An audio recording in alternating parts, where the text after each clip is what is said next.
Doctor Y S Rajasekhara Reddy memorial award 2025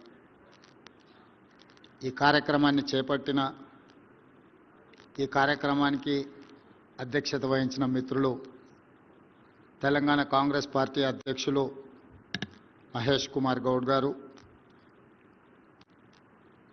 ఈ కార్యక్రమానికి నాతో పాటు ముఖ్య అతిథులుగా విచ్చేసిన హర్యానా మాజీ ముఖ్యమంత్రి వర్యులు డాక్టర్ వైఎస్ రాజశేఖర రెడ్డి గారికి అత్యంత సన్నిహిత మిత్రులు భూపేంద్ర హుడా గారికి, అదేవిధంగా డాక్టర్ వైఎస్ రాజశేఖర రెడ్డి గారి మిత్ర బృందంలో అత్యంత కీలక బాధ్యతలు వహించిన డాక్టర్ రఘువీరారెడ్డి గారికి, అదేవిధంగా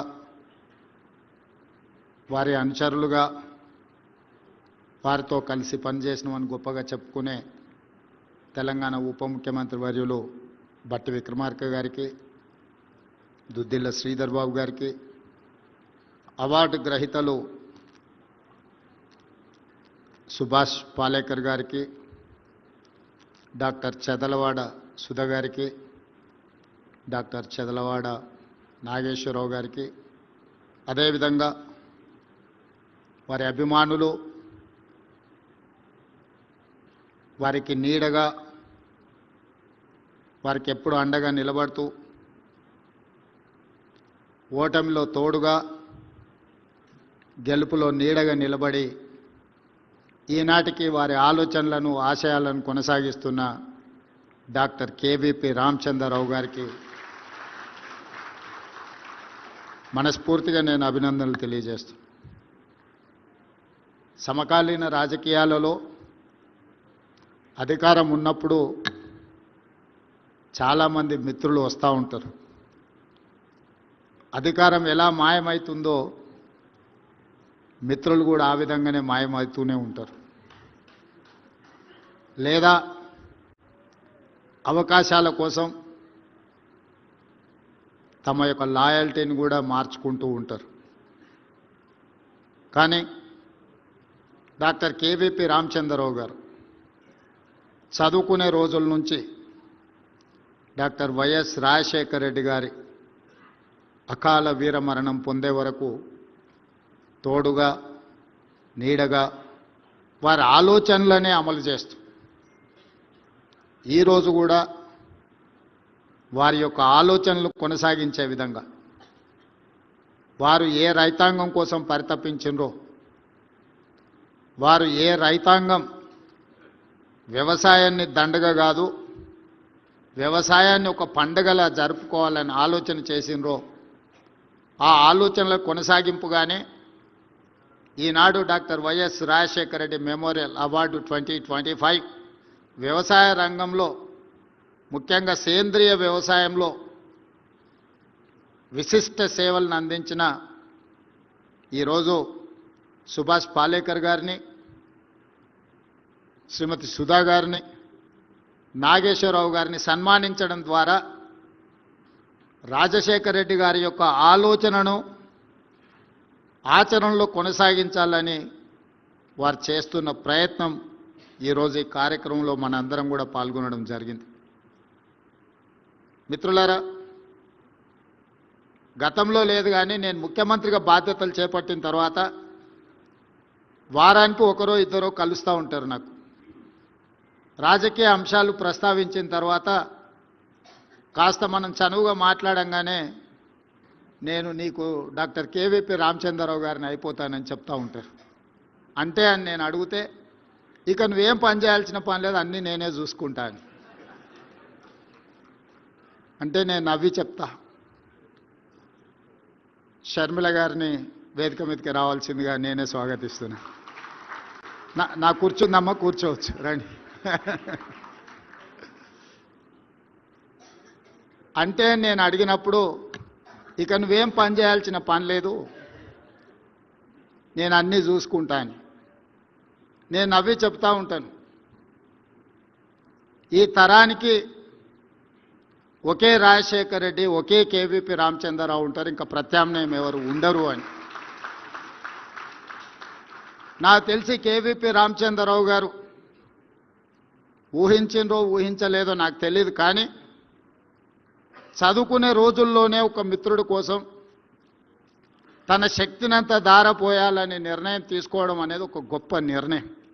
ఆ రోజు ఎవరికీ తెలియదు రాజశేఖర రెడ్డి గారు ₹1 డాక్టర్గా ఉంటారని, పేదలకు సేవలు అందించాలని రాజారెడ్డి గారు భావించి ఉండవచ్చు. వారితో పాటే చదువుకున్న కేవీపీ రామచంద్రరావు గారు కూడా జీవితంలో ఏదో ఒకటి కావాలనే డాక్టర్గా చేరుంటారు కదా. కానీ వారు రాజశేఖర రెడ్డి ఏదైనా అది నేనైనట్టుగానే భావించి ఆ రోజు నుంచి మొదటిసారి శాసనసభ్యుడిగా ఎన్నికైన వైఎస్ రాజశేఖర రెడ్డి గారు మొదటిసారి మంత్రిగా కూడా బాధ్యతలు చేపట్టిండ్రు.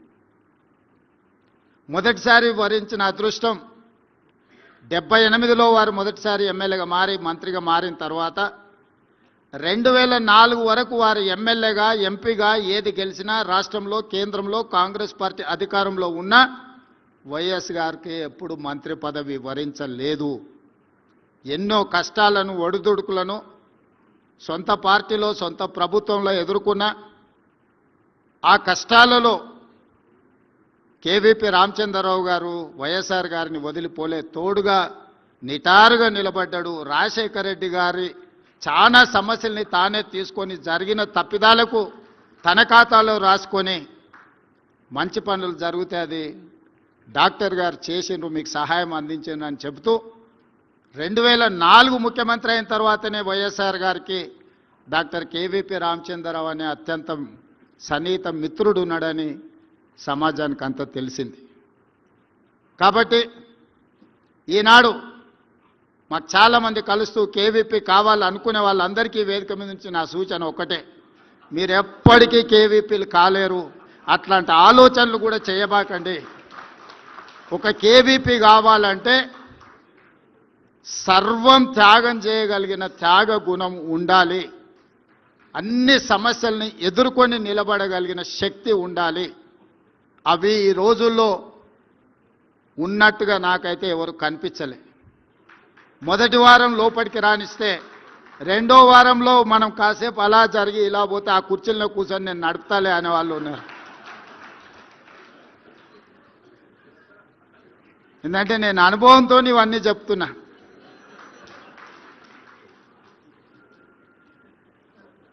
అందుకే ఈరోజు రాజశేఖర రెడ్డి గారి మరణానంతరం 16 సంవత్సరాలు పూర్తయినా రైతుల పట్ల రాజశేఖర రెడ్డి గారికి ఉన్న అభిమానాన్ని గుర్తించి, రైతుల పట్ల కేవీపీ రామచంద్రరావు గారికి అభిమానం ఉందో లేదో నాకు తెలియదు, నేను అప్పుడు అడగలేదు. కానీ డాక్టర్ వైఎస్ రాజశేఖర రెడ్డి గారికి రైతుల పట్ల ఉన్న అభిమానం వ్యవసాయం దండగ కాదు, వ్యవసాయాన్ని పండుగ చేసి రైతునే రాజును చేయాలన్న వైఎస్ఆర్ ఆలోచనని కొనసాగించాలన్న ఆలోచనతో ఈరోజు కేవీపీ గారి కార్యక్రమాన్ని ఏర్పాటు చేయడం జరిగింది. ఈరోజు కాంగ్రెస్ పార్టీ కాదు, ఈ దేశంలో రాష్ట్ర ప్రభుత్వాలు ఏర్పడాలి అని అంటే ఖచ్చితంగా ఉచిత విద్యుత్ హామీ ఇవ్వాలన్నంత బలమైన ముద్ర రాజశేఖర రెడ్డి గారు ఈరోజు చెరగని ముద్ర రైతుల మెదళ్లలో రాజకీయాల మీద వారు ప్రభావితం చేసిండ్రు. ఆనాడు రాజశేఖర రెడ్డి గారు రైతులకు ఉచిత కరెంటు ఇవ్వాలి అన్నప్పుడు చాలా రకమైన చర్చలు జరిగినాయి. అసాధ్యమన్న వాళ్ళు ఎక్కువ మంది. కానీ 2004లో మొదటిసారి కాంగ్రెస్ ప్రభుత్వం ఏర్పడిన ఉమ్మడి ఆంధ్రప్రదేశ్ రాష్ట్రంలో ఎల్బీ స్టేడియంలో వేలాది మంది సమక్షంలో మొట్టమొదటి సంతకం వైఎస్ఆర్ గారు రైతులకు ఉచిత కరెంటు ఇవ్వడమే కాదు, వేలాది మంది రైతుల మీద ఉన్న క్రిమినల్ కేసెస్ను తొలగించి 1300 కోట్ల రూపాయల ఆనాటికి విద్యుత్ బకాయిలను ఒకే ఒక సంతకంతో రద్దు చేసిన నాయకుడు డాక్టర్ వైఎస్ రాజశేఖర రెడ్డి గారు. అదే కాదు, రైతులకు సంబంధించిన రుణమాఫీ కేంద్ర ప్రభుత్వం శ్రీమతి సోనియా గాంధీ మన్మోహన్ సింగ్ గారు చేసినప్పుడు కొంతమంది రైతులకు ఆ లబ్ధి జరగకపోతే వారు ఆలోచన చేసి ప్రతి రైతు కుటుంబానికి 5,000 రూపాయలు ఖచ్చితంగా ఇవ్వాలి అని దాదాపుగా 10,000 కోట్ల రూపాయలు మళ్ళీ 2008-9 సంవత్సరంలో వైఎస్ రాజశేఖర రెడ్డి గారు రైతాంగ కుటుంబాలను ఆదుకునే ప్రయత్నం చేసిండ్రు, వారు ఆదుకున్నారు. అదేవిధంగా రైతుల సమస్యలు ఎప్పుడొచ్చినా రైతులకే కాదు ఎన్టీ రామారావు గారు ప్రారంభించిన ₹2 కిలో బియ్యం పథకాన్ని మళ్ళీ డాక్టర్ వైఎస్ రాజశేఖర రెడ్డి గారు ₹1 కిలో బియ్యం ఇవ్వాలని నాకు తెలిసినంత వరకు జడ్చర్లలో డాక్టర్ మల్లురవి గారు, బట్టి విక్రమార్క గారి సమక్షంలో రాజశేఖర రెడ్డి గారు మళ్ళీ ₹1 కిలో బియ్యం పథకాన్ని రెండోసారి ₹1 తగ్గించి పేదలకు పట్టడి అన్నం పెట్టాలని ఆలోచన చేసిండు. అదేవిధంగా ఈరోజు ఏ రాష్ట్రంలో ఎవరైనా రైతులకు ఉచిత కరెంట్ ఇవ్వాలన్న ఆలోచన చేస్తే వైఎస్ఆర్ గారిని గుర్తు చేసుకునేంత బలమైన ముద్రను రాజశేఖర రెడ్డి గారు ఈరోజు అందరి గుండెల్లో రైతుల ఆలోచనలో పదిలంగా చేసుకున్నారు. ఫీజు రియంబర్స్మెంట్ కావచ్చు, రాజీవ్ ఆరోగ్యశ్రీ కావచ్చు, ఇలాంటి సంక్షేమ పథకాలను ముఖ్యమంత్రులు మారినా, పార్టీలు అధికారంలో మారినా పథకాలను తొలగించలేనంత బలమైన ముద్ర వైఎస్ఆర్ గారు వేయడం జరిగింది. వారి ఆలోచనలు కొనసాగింపుగానే ఈనాడు తెలంగాణలో రాష్ట్ర ప్రభుత్వం పనిచేస్తుంది అని చెప్పి నేను ఈ సందర్భంగా సవినయంగా తెలియజేయదలుచుకున్నాను. రాజీవ్ ఆరోగ్యశ్రీ ఆనాడు రాజశేఖర రెడ్డి గారు 2 లక్షలతో ప్రారంభిస్తే ఈనాడు 10 లక్షల రూపాయలకు పెంచి రాజీవ్ ఆరోగ్యశ్రీని మేము కొనసాగిస్తున్నాం. ఫీజు రియంబర్స్మెంట్ని దళితులు, గిరిజనులు, ఆదివాసీలు, బలహీన వర్గాలకు సంబంధించిన పిల్లలే కాదు, మైనారిటీల పిల్లలు చదువుకోవాలి, డాక్టర్లు, లాయర్లు, ఇంజనీర్లు కావాలి అని 4% వైఎస్ రాజశేఖర రెడ్డి గారు రిజర్వేషన్లు ఇచ్చిన మైనారిటీ రిజర్వేషన్లను కూడా ఈనాడు కాంగ్రెస్ పార్టీ కొనసాగిస్తుంది. ఆ రిజర్వేషన్లతో పాటు ఈరోజు ఫీజు రియంబర్స్మెంట్ను కూడా ఈరోజు మేము కొనసాగిస్తున్నాం. ఆనాడు ₹1 కిలో బియ్యం ఇస్తే ఈనాడు ఉచితమే కాదు, సన్న బియ్యాన్ని ప్రతి పేదవాడు తినాలి అని 3,10,00,000 మందికి తెలంగాణ రాష్ట్ర ప్రభుత్వం సన్న బియ్యం దేశంలోనే మొట్టమొదటిసారి ఈరోజు 3,10,00,000 మంది పేదలకు సన్న బియ్యం ఉచితంగా తెలంగాణ రాష్ట్ర ప్రభుత్వం పంచుతున్నది అని అంటే ఆ స్ఫూర్తిలో వైఎస్ఆర్ ఆలోచన, వారి యొక్క విధానం కొనసాగుతున్నదని చెప్పి నేను ఈ వేదిక మీద నుంచి చెప్పదలుచుకున్నాను. అదే కాదు, చాలామంది హామీలు ఇచ్చిండ్రు రైతు రుణమాఫీ గురించి. అమలులో ఏం జరిగిందో నేను చెప్పాల్సిన అవసరం లేదు. కానీ మా ప్రభుత్వం ఎన్నికల సందర్భంగా 2 లక్షల రూపాయల రుణమాఫీ చేస్తాము అని చెప్పి 3 నెలల్లోనే 25,35,964 రైతాంగ కుటుంబాలకు 20,617 కోట్ల రూపాయల రైతు రుణమాఫీ చేసి 2 లక్షల రూపాయల రుణం నుంచి రైతులకు విముక్తి కలిగించి తెలంగాణ రైతాంగానికి ఈరోజు అప్పు లేకుండా చేసిన ప్రభుత్వం తెలంగాణ రాష్ట్ర ప్రభుత్వం. రైతులను ఆదుకోవడంలో వైఎస్ఆర్ గారి ముద్ర కొనసాగుతున్నది అని చెప్పి నేను చెప్పదలుచుకున్నా. ఒకనాడు ఒరేసుకుంటే ఉరి వేసుకున్నట్లనే అని ఆనాటి ముఖ్యమంత్రి అంటే, మా ప్రభుత్వం ఏర్పడ్డ తర్వాత వరి వేసుకోండి, చివరి గింజ వరకు కొంటాము అని భరోసా ఇవ్వడమే కాదు, ఆ వరికి కనీస మద్దతు ధరతో పాటు 500 రూపాయల బోనస్ ఇచ్చిన ప్రభుత్వం మాది. అందుకే ఈనాడు తెలంగాణ రాష్ట్రంలో 2024-25 సంవత్సరంలో 2,85,00,000 మెట్రిక్ టన్నుల వరి ధాన్యాన్ని ఉత్పత్తి చేసి భారతదేశంలోనే తెలంగాణ రాష్ట్రం మొదటి స్థానంలో నిలబడ్డది. ఒకనాడు ఆంధ్రప్రదేశ్, ఈస్ట్ వెస్ట్ గోదావరి జిల్లాలు వరి అత్యధికంగా పండిస్తారని చర్చ ఉండేది. కానీ నాడు నిజామాబాద్, కరీంనగర్ జిల్లాలు దేశంలోనే అత్యధిక వరి పండించే జిల్లాలుగా దేశంలోనే 2,85,00,000 క్వింటాళ్ళ వరి ధాన్యాన్ని ఉత్పత్తి చేస్తే ప్రతి గింజను మా ప్రభుత్వం కొన్నది, 500 రూపాయల బోనస్ కూడా ఇచ్చింది అని చెప్పి నేను ఈ సందర్భంగా గర్వంగా నేను చెప్పదలుచుకున్నా. ఈరోజు పాలేకర్ గారు ఒక సూచన చేసింది. రైతుల సమస్యను ఎదుర్కొంటున్న యూరియా సమస్య తీవ్రంగా ఉండి కేంద్ర ప్రభుత్వం తెలంగాణకు అందించాల్సినంత సహకారం అందించకపోవడం వల్ల, రైతులకు అందుబాటులో ఉండాల్సిన యూరియా అందుబాటులో లేకపోవడం వల్ల రైతులు పడుతున్న ఇబ్బందిని చూస్తే ఈరోజు సుభాష్ పాలేకర్ గారు ఏదైతే సూచన చేస్తున్నారో సేంద్రియ వ్యవసాయమే రైతులకు రక్షణ, ప్రతి గ్రామం నుంచి 4,24,00,000 రూపాయలు పేదల ధనం తరలిపోతుందని ఏదైతే చెబుతున్నారో ఆ 4,24,00,000 రూపాయలను తరలిపోకుండా చూడాలి గ్రామాల నుంచి అని అంటే సేంద్రియ వ్యవసాయం మనం చేపట్టాలి. దానికి సంబంధించిన ప్రణాళికను తెలంగాణ రాష్ట్ర ప్రభుత్వం ఖచ్చితంగా రచిస్తుంది. మా మిత్రులు శ్రీధర్ బాబు, బట్టి విక్రమార్క గారికి నేను సూచన చేస్తున్నా, రసాయనిక ఎరువుల వ్యవసాయం నుంచి సేంద్రియ వ్యవసాయానికి మారడానికి అవసరమైన ప్రణాళికలు మన రాష్ట్ర ప్రభుత్వం రచిద్దాము, దానికి కావలసిన ప్రణాళికలు చేపడదామని చెప్పి నేను ఈ సందర్భంగా వారికి తెలియజేస్తున్నా.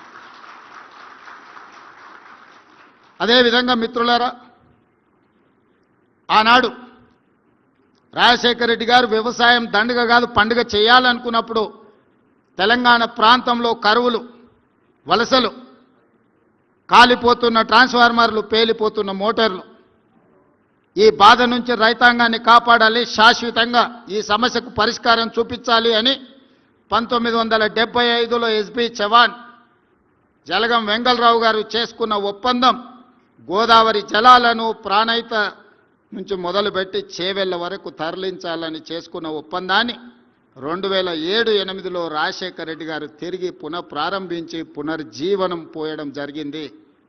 వారి మరణానంతరం జరిగిన పరిణామాలు, చేపట్టిన పనులు 11,000 కోట్లు ఖర్చు పెట్టినా ఆ తర్వాత రీడిజైనింగ్ల పేరు మీద ప్రాణహిత తుమ్మిడిహెట్టి దగ్గర కట్టాల్సిన ప్రాజెక్టు కానీ, చేవెళ్ల ప్రాంతానికి తరలించాల్సిన నీళ్లు కానీ రాలేదు.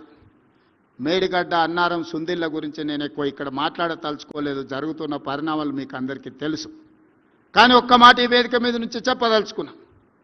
ఆనాడు ఈ రైతాంగాన్ని ఆదుకోవడానికి వైఎస్ఆర్ గారు ఏదైతే తుమ్మిడిహెట్టి దగ్గర ప్రాజెక్టు కట్టి చివరి ఆయకట్టు తాండూరు వరకు, రంగారెడ్డి జిల్లా వరకు తరలించాలని చేసిన ఒక గొప్ప ప్రణాళిక గతంలో నిర్లక్ష్యానికి లోనైంది.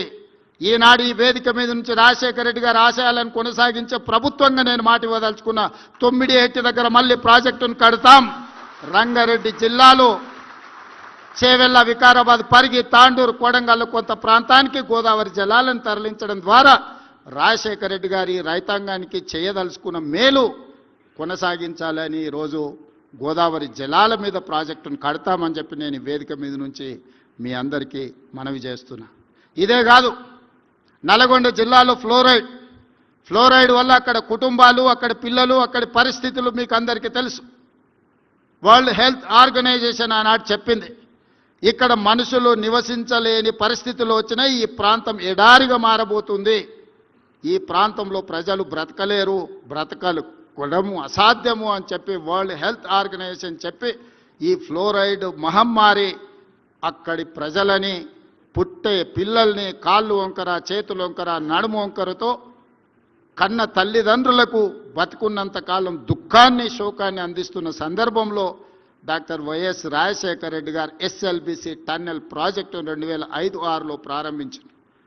ప్రపంచంలోనే పొడవైన టన్నెల్, 42 కిలోమీటర్ల సాగునీటి ప్రాజెక్టు కోసం ఆనాడు గొప్ప టెక్నాలజీ టన్నెల్ బోరింగ్ మిషన్, ప్రపంచంలోనే ఒక టెక్నాలజీ తీసుకొచ్చి మనుషులు తవ్వే టన్నెల్స్ కాదు, టన్నెల్ బోర్ మిషన్తోని 11 మీటర్ల డయా అంటే దాదాపుగా ఒక పెద్ద రోడ్ అంత సైజు టన్నెల్ని తవ్వాలి అని ఆనాడు 2,000 కోట్ల రూపాయలతో రాజశేఖర రెడ్డి గారు ప్రారంభించారు. కానీ తెలంగాణ రాష్ట్రం వచ్చిన తర్వాత 42 కిలోమీటర్లో 30 కిలోమీటర్లు పూర్తయిన ఎస్ఎల్బిసి టన్నెల్ ఎక్కడిదక్కడనే ఆగిపోయింది. నిజంగానే ఆ ప్రాజెక్టు పూర్తయిన ఉంటే 3,60,000 ఎకరాలు నల్గొండ జిల్లా ఆయకట్టుకు పారడమే కాదు, ఫ్లోరైడ్ సమస్యకు శాశ్వత పరిష్కారాన్ని చూపించి నల్గొండ ప్రజలు ఎదుర్కొంటున్న ఫ్లోరైడ్ సమస్య అనే దాన్ని దూరం చేసి ఉండేవాళ్ళు. ఈరోజు కూడా కృష్ణానది మీద రాజశేఖర రెడ్డి గారు ప్రారంభించిన ఎస్ఎల్బిసి టన్నెల్ ఏదైతే ఆగిపోయిందో, ఆనాడు ఒక గొప్ప సంకల్పంతో రాజశేఖర రెడ్డి గారు ప్రారంభించిన ఎస్ఎల్బిసి టన్నెల్ని మా ప్రభుత్వం పూర్తి చేస్తుంది. ఆ కార్యక్రమాన్ని ముందుకు తీసుకువెళ్తాము. గోదావరి జలాల మీద ప్రారంభించిన ప్రాణహిత చేవెళ్ల ప్రాజెక్టును పూర్తి చేసే బాధ్యత మాది, మా ప్రభుత్వాన్ని. కృష్ణానది జలాల మీద రాజశేఖర రెడ్డి గారు ప్రారంభించిన ఎస్ఎల్బిసి టన్నెల్ని పూర్తి చేసి నల్గొండ జిల్లా రైతాంగం యొక్క కలలు నెరవేర్చే బాధ్యత మా ప్రభుత్వం తీసుకుంటుంది అని చెప్పి నేను ఈ సందర్భంగా తెలియజేస్తున్న మిత్రులారా. ఇదే కాదు, రెండోసారి ముఖ్యమంత్రిగా బాధ్యతలు చేపట్టిన తర్వాత రాజశేఖర రెడ్డి గారు నాకు తెలిసి గాంధీ భవన్కి వచ్చిండ్రు. అక్కడి సమావేశంలో వారు ఒక మాట ఇచ్చారు, ఇక నా జీవితంలో ఎలాంటి ఆశయాలు లేవు, నా జీవిత ఆశయం రాహుల్ గాంధీ గారిని దేశ ప్రధానమంత్రిని చెయ్యడము అని చెప్పారు. ఉండవల్లి అరుణ్ కుమార్ గారు కరెక్షన్ చేయాలి ఒకవేళ నేను చెప్పిన దాంట్లో ఏమైనా అటు ఇటుగా ఉంటే, ఎందుకంటే వారు మాట్లాడేదైనా మాట్లాడిన దాన్ని నిక్షిప్తం చేయడంలో ఉండవల్లి గారు రాజశేఖర రెడ్డి గారికి ఎప్పుడు అండగా ఉండేది. అందుకే నాకు తెలిసి అదే రాజశేఖర రెడ్డి గారి చివరి కోరిక. ఆ చివరి కోరిక నేను వైఎస్ షర్మిల గారు, డాక్టర్ కేవీ రామచంద్రరావు గారు, రఘువీరారెడ్డి గారు, అదేవిధంగా ఇక్కడ ఉన్న పెద్దలందరం రాజశేఖర రెడ్డి గారి చివరి కోరిక అయిన రాహుల్ గాంధీ గారిని దేశానికి ప్రధానమంత్రిని చేసే వరకు విశ్రమించబోము. వారి లక్ష్యమైన ప్రాణహిత చేవెళ్లను పూర్తి చేయడం మా బాధ్యత, వారి లక్ష్యమైన ఎస్ఎల్బీసీని పూర్తి చేసే బాధ్యత మా బాధ్యత. వారి చివరి కోరిక ఏదైతే రాహుల్ గాంధీ గారిని దేశానికి ప్రధానమంత్రిగా చేయాలనుకున్నాడో అది పూర్తి చేసే బాధ్యత మేమందరం తీసుకుంటాం. మీ అందరి సహకారం ఉండాలి. మీరందరూ అండగా నిలబడితే ఇది అసాధ్యమైన కోరిక కాదు.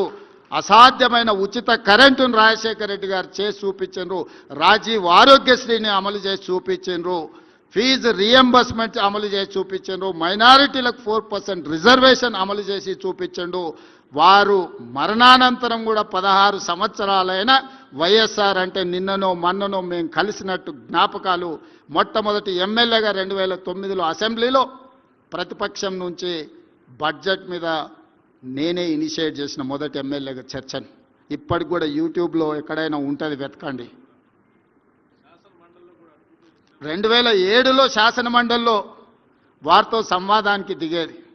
పర్టికులర్గా 2009 బడ్జెట్ సెషన్స్లో ఎట్టయినా రాజశేఖర రెడ్డి గారి దృష్టి ఆకర్షించాలి, రాజశేఖర రెడ్డి గారితో వాదనలో నిలబడాలి అని రాత్రి మొత్తం బడ్జెట్ మీద చదువుకొని ఉదయం ఒక్క క్షణం కూడా నిద్రపోకుండా ఇంట్లో నుంచి సరాసరి శాసనసభకి వెళ్ళి రాజశేఖర రెడ్డి గారి ముందు నిలబడి 53-54 నిమిషాలు బడ్జెట్ మీద మాట్లాడితే మొదటిసారి ఎమ్మెల్యే కదా అని రాజశేఖర రెడ్డి గారు తీసి పడేయలేదు. రాజశేఖర రెడ్డి గారు ముఖ్యమంత్రిగా నిలబడి నేను మాట్లాడిన ప్రతి మాటకు, నేను చేసిన ప్రతి విమర్శకు ముఖ్యమంత్రిగా వారు సమాధానం చెప్పి ప్రోత్సహించండు. తర్వాత కలిసినప్పుడు కొత్తగా రాజకీయాలకు వచ్చే వాళ్లకు అవకాశం ఇవ్వాలి, మేము సమాధానం చెప్పడం ద్వారా వాళ్ళని ప్రోత్సహించిన వాళ్ళం అవుతామని నేను కలిసినప్పుడు వైఎస్ఆర్ గారు చెప్పిండ్రు. అందుకే ఈనాటికి శాసనసభలో ఎమ్మెల్యేలు మాట్లాడితే నేను లేచి సమాధానం చెప్పడానికి ట్రై చేస్తాను. నాకు ఎప్పుడు గుర్తొస్తుంది, మొదటిసారిగా 2009లో శాసనసభలో బడ్జెట్ మీద నేను లేవనెత్తిన అంశాలు రాజశేఖర రెడ్డి గారు వివరించిన తీరు రాజకీయాల పట్ల ఒక నమ్మకం, విశ్వాసం కలిగించింది. అలాంటి రాజకీయాలు రావాలి. ఎవరికైనా అధికారం వస్తే అహంకారం వస్తుంది, అహంకారంతో పాటు ఆలోచనలు మారుతాయి. రాజశేఖర రెడ్డి గారు ముఖ్యమంత్రిగా మారిన తర్వాత అహంకారం కాదు, ఆలోచనతో ప్రజలు ఏమి ఆశిస్తున్నారో, ప్రతిపక్షాలు ఏమి సూచన చేస్తున్నాయో వాటిని పరిగణలోకి తీసుకొని పరిపాలన చేయాలని, అంతకంటే ముందు వారు ఉన్న విధానాన్ని మార్చుకున్నా అని వారే చెప్పి నాకు కోపం అనే నరం తెగిపోయింది. నేను ప్రజలకు సేవ చేస్తాను రాజశేఖర రెడ్డి గారు ఏదైతే చెప్పినరో, ఈనాటి రాజకీయాలకు రావాలనుకున్న వాళ్ళందరికీ ఇదొక సూచన. ఈ సూచనలతో ముందుకు వెళ్దాం. తప్పకుండా రాజశేఖర రెడ్డి గారు ఏవైతే అసంపూర్తిగా వదిలేసిన జ్ఞాపకాలు ఉన్నాయో వాటన్నిటిని పూర్తి చేయడం ద్వారా రాజశేఖర రెడ్డి గారి యొక్క పేరును శాశ్వతంగా ఈ తెలుగు ప్రజలు గుర్తుపెట్టుకునే విధంగా కొనసాగిద్దామని తెలియజేస్తూ మీ అందరి దగ్గర సెలవు తీసుకుంటున్న మిత్రులారా.